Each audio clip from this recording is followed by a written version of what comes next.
Nuestro siguiente ponente es Carlos Martín. Carlos Martín es desde el 2014, hoy lo digo bien, director técnico de medio ambiente de la asociación que agrupa a los operadores que distribuyen productos petrolíferos en España. Ha estado también 3 años en la Comisión Nacional de Energía como subdirector de Refino, Logística y Comercialización y subdirector de Biocarburantes y Sostenibilidad. Es licenciado en Derecho por el CEU San Pablo de Madrid, máster en Economía y Dirección de Empresas en el EIS y especialista universitario en Políticas de la Unión Europea por la UNED. Pues Carlos, cuando quieras. De verdad que estamos muy agradecidos a la invitación a OPE para participar en este curso, para compartir nuestra visión sobre los retos y perspectivas de la utilización del hidrógeno renovable en el sector del refino. Para eso, porque si no, no se entendería lo que voy a contar después, vamos a enmarcar la utilización del hidrógeno en el proceso de evolución en el que el sector del refino está actualmente inmerso.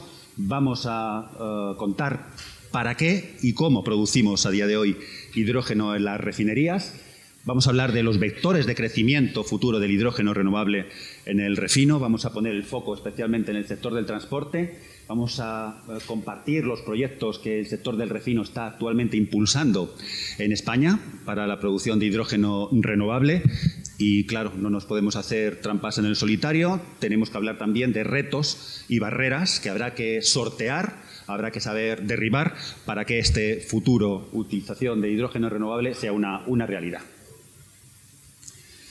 Veréis, el hidrógeno renovable, la apuesta del refino por el hidrógeno renovable solamente se entiende cuando analizamos el proceso de profunda transformación que actualmente estamos transitando en el sector del refino. Es una transformación que viene a representar nuestro compromiso firme de participar de forma muy activa, incluso yo me atrevo a decir de liderar en algunas de sus rutas tecnológicas el proceso de transición energética e industrial, para que no se me enfade Santiago, de transformación de transición energética e industrial, y que representa también nuestra convicción de que en este profundo proceso de transformación va a ser necesaria la aportación de todos los sectores. Y desde luego de un sector como el nuestro, que a mí siempre me gusta mucho recordar, porque para mi sorpresa son cosas que no se conocen habitualmente, no sé si será vuestro caso, es un sector que representa, ¿sabéis qué porcentaje del consumo de energía final en España? ¿Quién se atrevería a decirlo? ¿Qué representan los productos petrolíferos en el consumo de energía final en España? ¿Qué porcentaje diríais? Pues muy mal, si lo dijo Miguel y no os acordáis, es el 50%, es la mitad del consumo de energía final en España. Un sector que suministra el 95% de la energía que se consume en el transporte. Todavía hay un 95% de la energía que se consume en el transporte. Un sector en el que no solamente producimos carburantes y combustibles líquidos, sino también suministramos productos no energéticos, como los productos asfálticos, como los aceites y bases lubricantes, como las ceras y las parafinas, productos todos estos para los que a día de hoy no existe un sustituto, al menos a gran escala.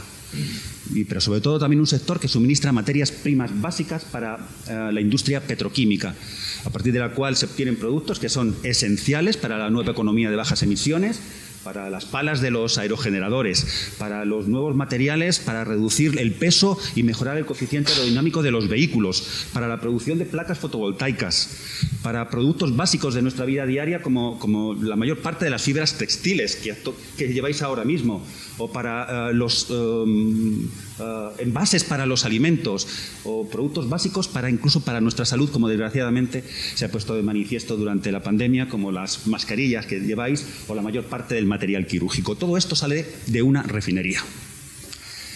Este reto que se nos ha pedido a nosotros y a todos los demás sectores, pero nosotros hemos asumido en primerísima fila, se llama conseguir la neutralidad climática para mitad de siglo. Emisiones netas cero, tanto en nuestros procesos como de nuestros productos.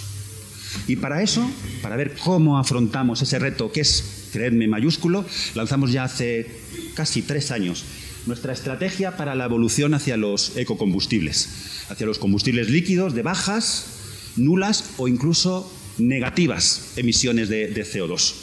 Una estrategia que nos permitirá convertir a nuestras refinerías en centros de producción multienergético, hipereficientes y con emisiones netas cero, como se nos está pidiendo. Refinerías que van a estar altamente integradas con otras industrias con las que podremos optimizar no solamente los flujos de materias primas o de productos semiterminados o de productos finales, sino también aprovechar economías de escala y optimizar nuestros sistemas de gestión energética. ¿Y cómo lo vamos a hacer? Pues lo vamos a hacer mediante la aportación combinada, acumulativa, de diversas rutas tecnológicas. Nuestro sector no cree en las soluciones mágicas. No hay balas de plata. Se necesita la aportación de distintas rutas tecnológicas. Las voy a mencionar brevemente para que las conozcáis. Son todas rutas tecnológicas conocidas, aunque, como veréis, en distinto estadio de desarrollo tecnológico. La eficiencia energética, básico, ha sido la palanca esencial para la sostenibilidad no solamente medioambiental, también económica de las refinerías, lo cual es muy fácil de entender cuando se conoce el porcentaje que supone el consumo energético dentro del escandallo de costes operativos de las refinerías, superior al 50%. Y aquí ya hemos hecho mucho, muchísimo, me atrevería yo a decir. En los últimos 15 años, las refinerías españolas han reducido sus emisiones de CO2 en un 19%. Pero no es suficiente, hay que hacer más. Y aquí ya hemos identificado bolsas nuevas de ahorro de consumo energético y, por tanto, de emisiones de CO2 mediante, básicamente, la optimización de nuestros sistemas de gestión energética.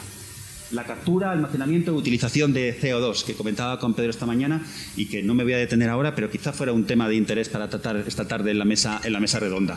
Una tecnología, de nuevo, básica, no porque lo diga yo, lo dice la Comisión Europea, lo dice la Agencia Internacional de la Energía, para conseguir descarbonizar sectores como el refino, pero también como el cemento, como la siderurgia, como la química, que somos intensivos en el consumo de energía.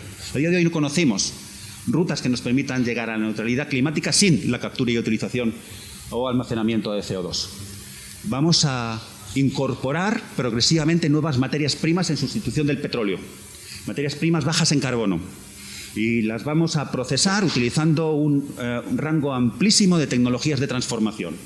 Por simplificarlo muchísimo, os diré, podremos producir biocarburantes avanzados en nuestras refinerías, que son biocarburantes producidos a partir de materias primas que tienen como nota común característica que son residuos agrícolas, residuos forestales, residuos de la industria agroalimentaria, y que podremos procesar en nuestras refinerías mediante unidades ya existentes, como las unidades de hidrotratamiento, coprocesando, por ejemplo, aceites de cocina usado con gasóleo de vacío en las unidades de hidrotratamiento para obtener un biocarburante como el hidrobiodiesel para el transporte terrestre o el hidroqueroseno para la aviación. O instalaremos unidades específicas para la producción de estos biocarburantes de pirólisis o de gasificación.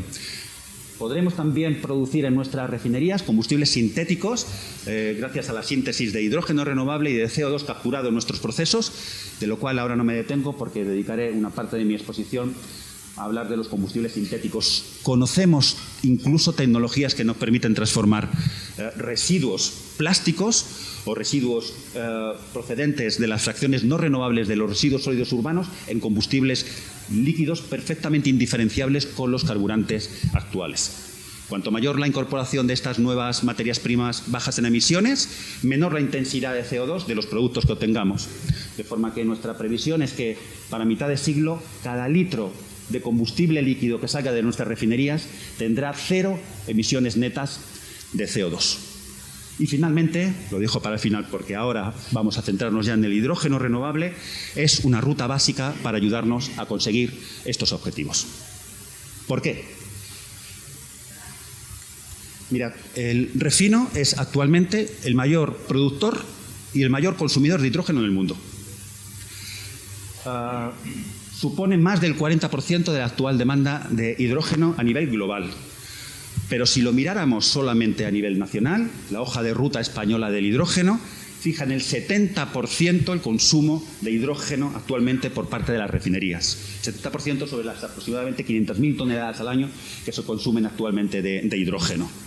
Muy por encima de los usos que a día de hoy mayoritarios para la industria química, para la producción de amoníaco, básicamente para la producción de fertilizantes o para la producción de metanol para la obtención de formaldehídos. Y muy por encima actualmente de la utilización del hidrógeno como agente reductor dentro de la industria siderúrgica, como antes nos contaba Santiago. ¿Para qué utilizamos este hidrógeno? Pues básicamente para dos cosas. Lo utilizamos para hidrotratar, básicamente para hidrosulfurar, para eliminar el azufre en las corrientes de proceso que utilizamos para la formulación de combustibles para el transporte, principalmente para carburantes de automoción, que por especificación en España y en el resto de Europa están prácticamente libres de azufre. Prácticamente libres significa que pueden tener un contenido máximo de azufre de 10 partes por millón. El segundo uso mayoritario del hidrógeno a día de hoy en las refinerías es para hidrocraquear. El hidrocraqueo es una unidad de conversión que sirve para transformar la parte pesada del barril en productos más ligeros, de mayor valor añadido, fundamentalmente destilados medios, queroseno y gasóleo. Bien, ¿y cómo producimos este hidrógeno? Pues hay dos fuentes de producción de este hidrógeno dentro de las refinerías. Mayoritariamente se obtiene como subproducto de unidades de proceso como el reformado catalítico, que es la unidad en la cual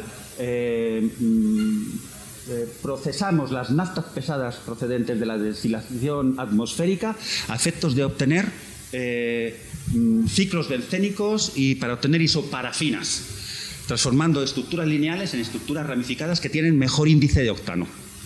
El índice de octano, para quienes no lo conozcáis, es una característica esencial en la formulación de las gasolinas y sirve para medir la capacidad antidetonante de las gasolinas en los motores de los vehículos.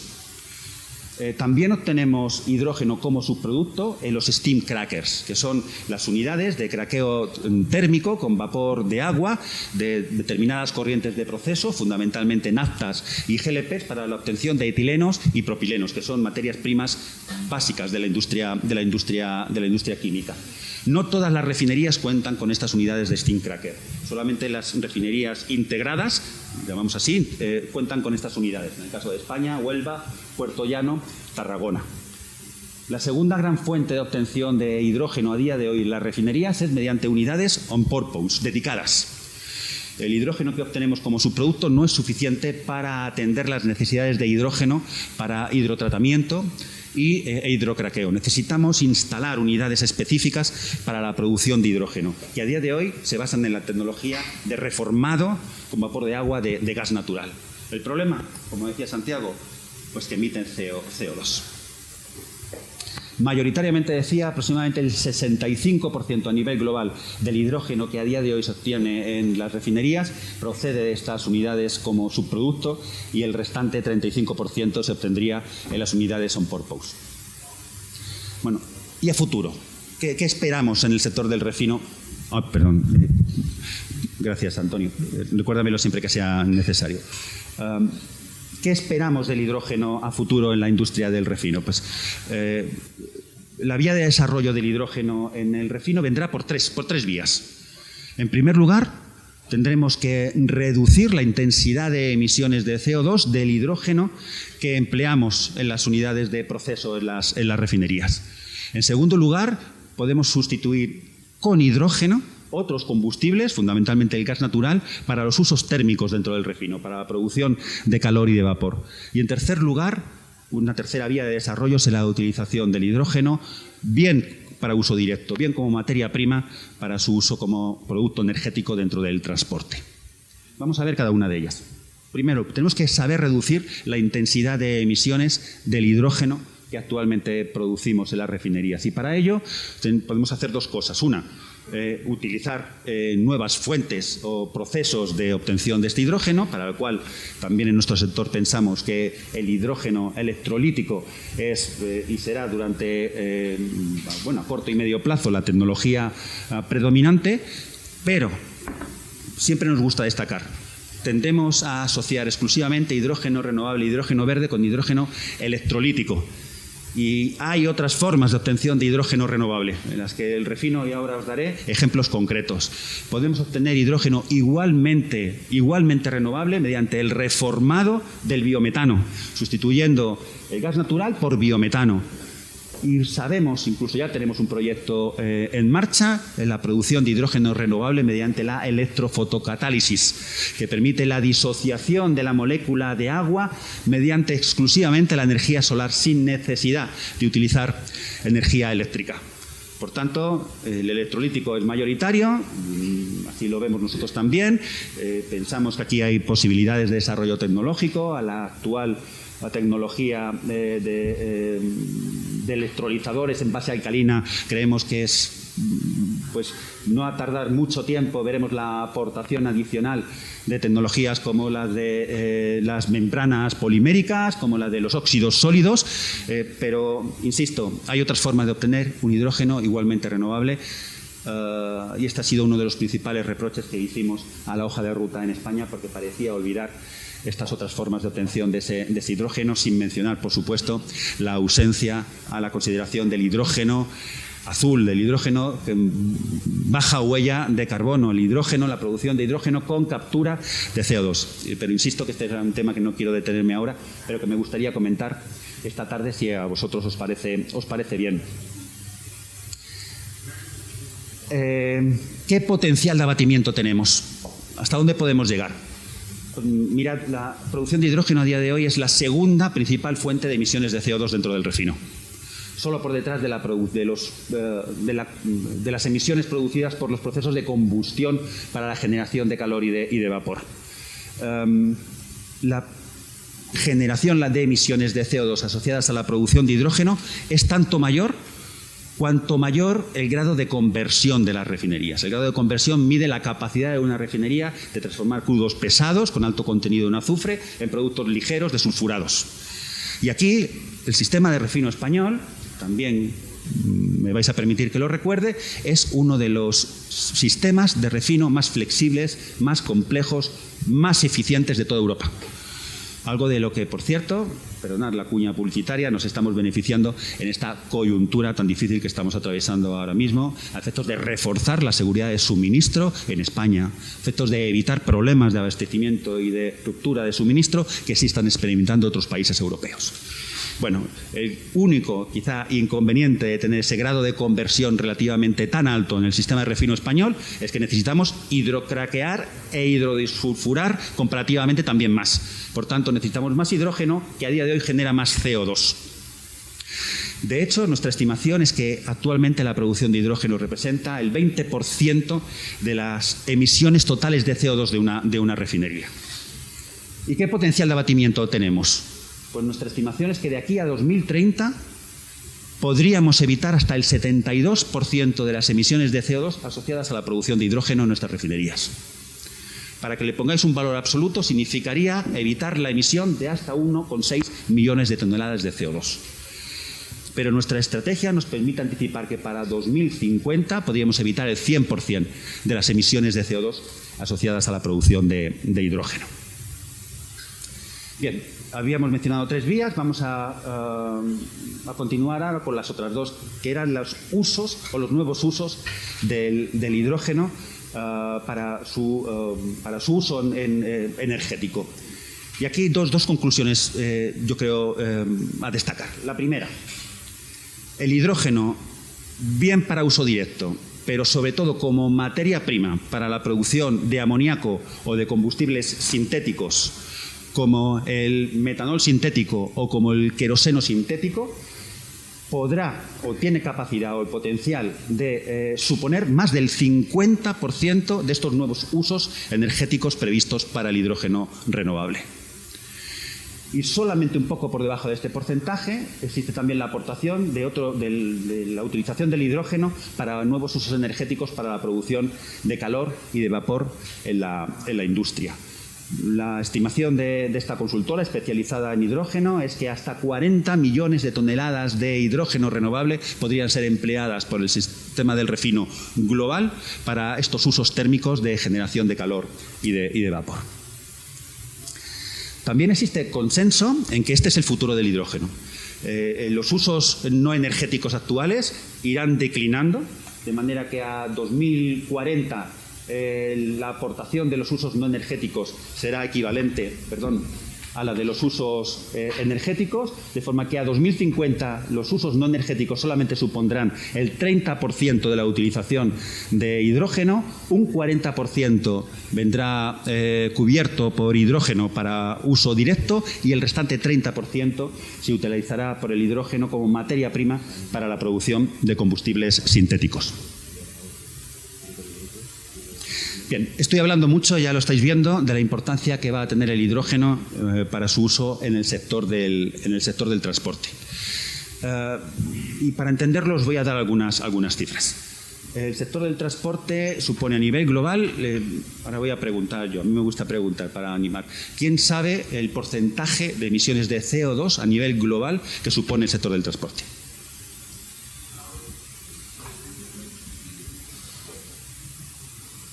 ¿Alguien ha dicho un 20%? Pues ha acertado.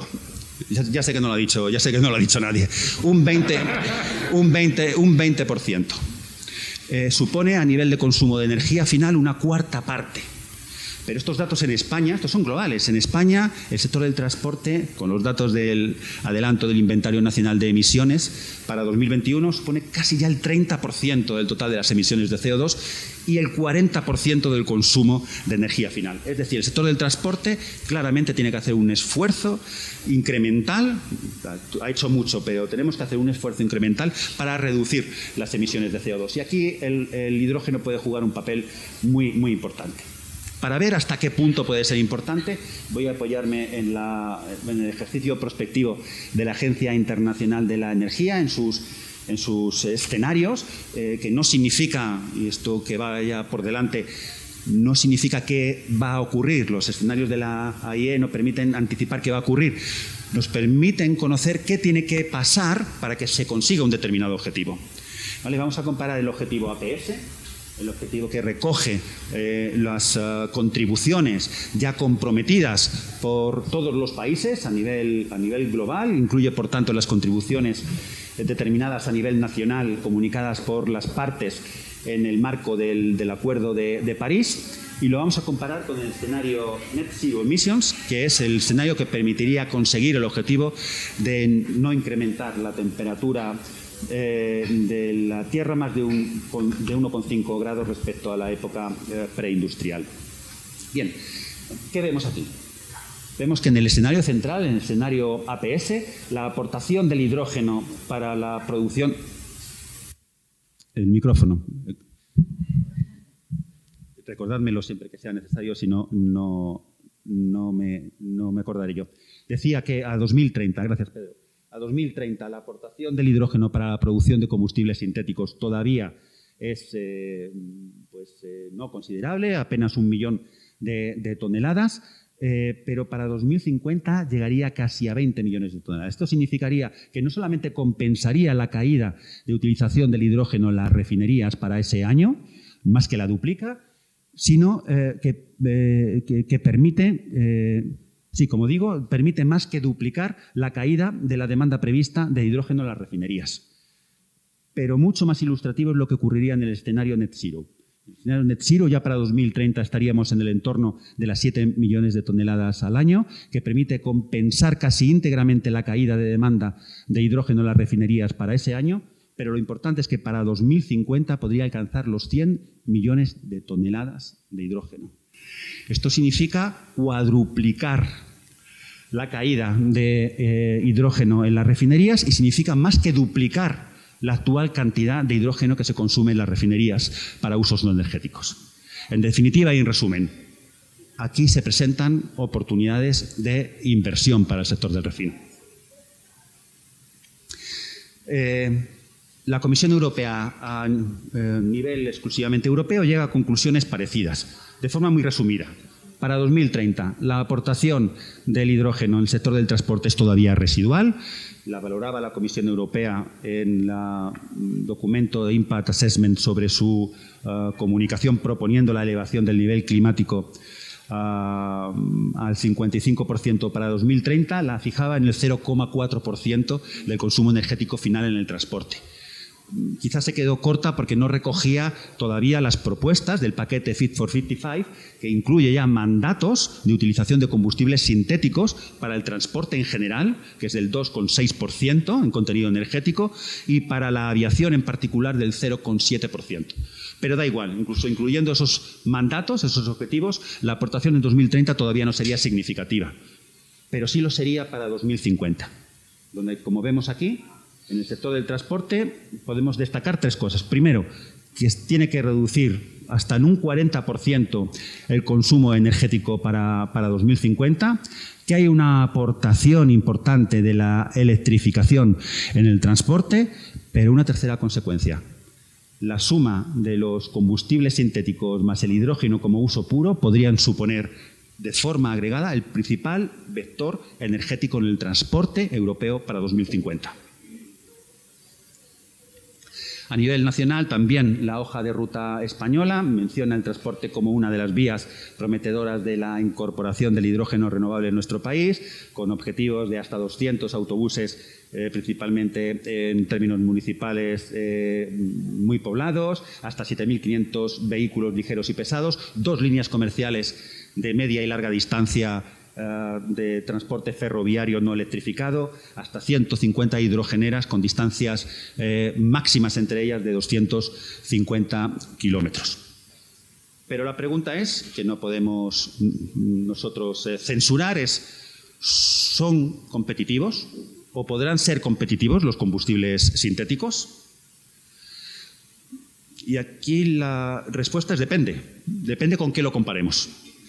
Es difícilmente competitivo un litro de combustible sintético si lo comparamos con un litro de gasolina o de gasóleo convencional fósil, pero sí lo es cuando lo comparamos, como creemos que se tiene que hacer, con los carburantes alternativos de bajas o nulas emisiones que necesariamente, porque así se nos exige, serán los que se tengan que comercializar para satisfacer las necesidades energéticas en el transporte a 2030 y a 2050. Para ilustrar hasta qué punto pueden ser competitivos, traigo aquí esta diapositiva en la que voy a destacar algunas conclusiones. El hidrógeno, los combustibles sintéticos son aproximadamente, o pueden tener el mismo coste aproximadamente que otras rutas de obtención de carburantes de bajas o nulas emisiones, como la de la hidrólisis más fermentación de biomasa. Similar también a la obtención de combustibles a partir de la síntesis Fischer-Tropsch previa gasificación de biomasa, más o menos también parecida a la obtención de combustibles a partir de la pirólisis. Será mucho más barato que otras rutas que actualmente también se están introduciendo, como la de la licuefacción hidrotérmica. Y a día de hoy se entiende que será algo más caro que otras rutas que están más maduras a día de hoy, como las de la hidrogenación de aceites vegetales para la obtención de hidrobiodiesel o de hidroqueroseno para la aviación. Lo importante, y esto ya ha empezado a señalarlo Santiago, es cuál es el criterio básico de esta competitividad. Y es el coste de la producción de energía eléctrica renovable, fundamental. Y aquí comienzan las ventajas competitivas para España. Hasta el punto de que, en un análisis comparativo por regiones, la producción de combustibles sintéticos en España podría ser parecida en términos económicos a la producción en otros ámbitos geográficos que de forma intuitiva pensaríamos que son idóneos para la producción de energía renovable, principalmente fotovoltaica, como Oriente Medio, y mucho más competitiva que en otras regiones europeas, de la Europa central o de la Europa del norte. Miguel, ¿cuánto me falta? 5 minutos. 7 minutos, bien. Pues entonces voy a centrar bien mis mensajes. Aquí lo importante es que conozcáis que esta importancia del hidrógeno para el refino no son solo palabras, no son solo proyectos, no son solo ideas, no son solamente una estrategia, es ya una realidad.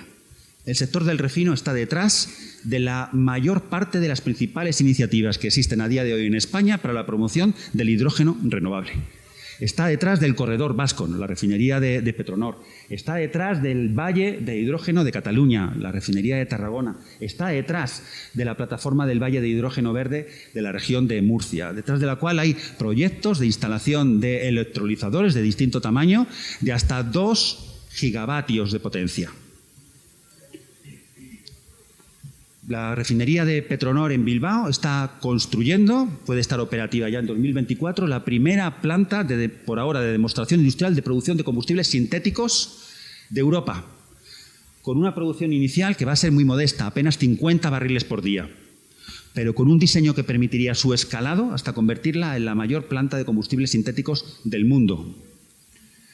Lo he mencionado antes, la electrofotocatálisis no es teoría. En la refinería de Puerto Llano se está construyendo, Repsol en colaboración con Enagas, la primera planta de electrofotocatálisis de Europa, que podrá funcionar además en régimen dual. Podrá producir hidrógeno solamente con energía solar o también podrá producir hidrógeno una vez conectada a la red eléctrica.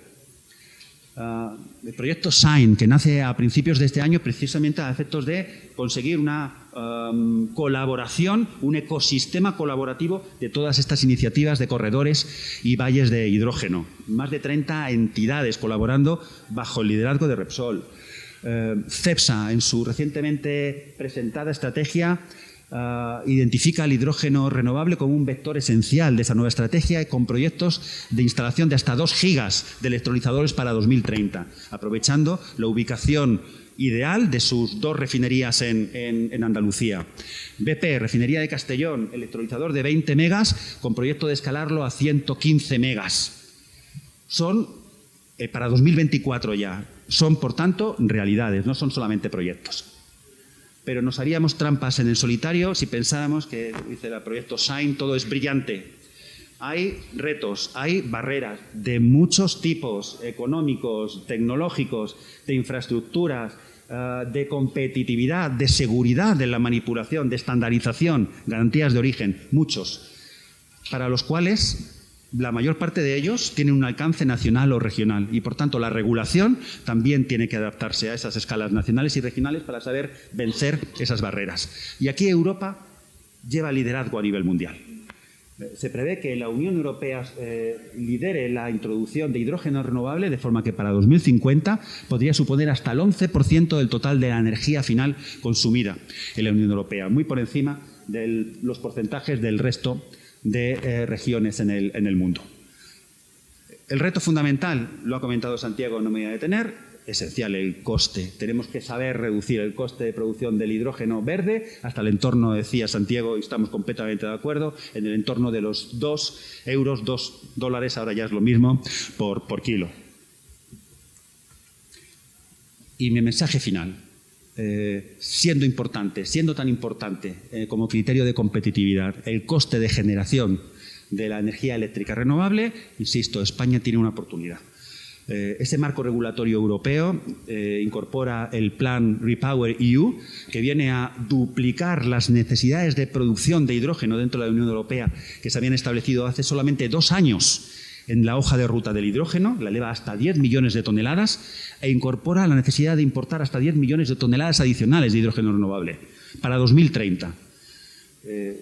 Hidrógeno que vendrá de regiones en las que la generación de energía renovable sea más fácil por disponibilidad de espacio y por amplia disponibilidad de las fuentes energéticas renovables.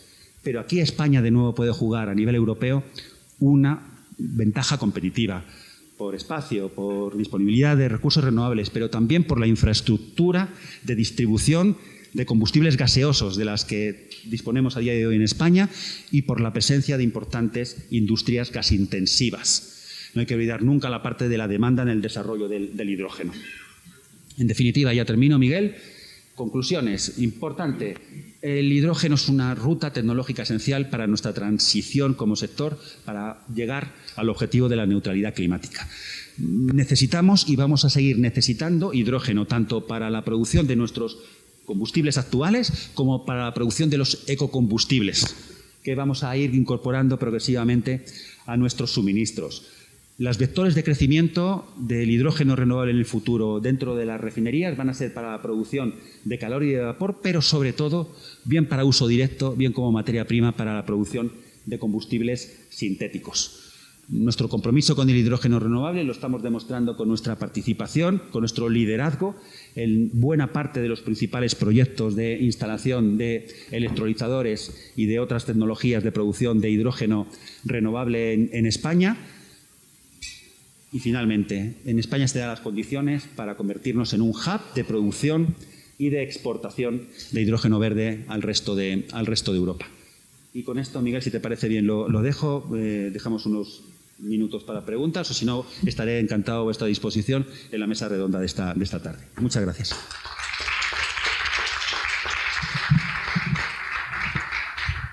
Pues muchísimas gracias por la presentación y efectivamente, aunque luego tendremos, no, quédatelo por si acaso, luego tendremos oportunidad de discutir largamente en la mesa redonda. Si alguien tiene una pregunta rápida en este momento, pues es la ocasión. Sí. Hola, muchas gracias. Muy interesante todo, la verdad. Yo te quería hacer una pregunta porque en el sector del transporte terrestre de vehículo ligero parece que para los próximos años va a ser vehículo de batería o vehículo de pila de combustible de hidrógeno. Pero has mostrado unos datos importantes de biocombustibles y combustibles sintéticos. ¿Va a haber cabida para este tipo de vehículos? Bueno, esta pregunta, ¿de cuánto tiempo dispongo, Miguel? Un minuto. y luego la larga. A resumir, en un minuto, yo diría que la principal línea de trabajo que llevamos en la asociación durante este último año. Entonces, esto es un reto brutal. Entonces, te voy a responder diciendo depende.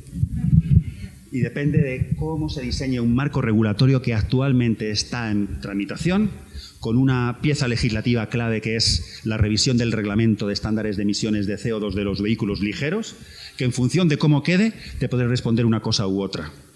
Una pieza que, por agotar ese minuto, en la propuesta inicial de la Comisión Europea excluiría la posibilidad de la utilización de combustibles sintéticos dentro del transporte ligero, sí, pero que en el proceso de negociación hemos querido ver una pequeña ventana de oportunidad que se ha abierto en la General Approach, en la posición general del Consejo, que se abre de forma todavía insatisfactoria para nosotros, pero es una forma de arrancar a la utilización de combustibles que llaman neutros de emisiones.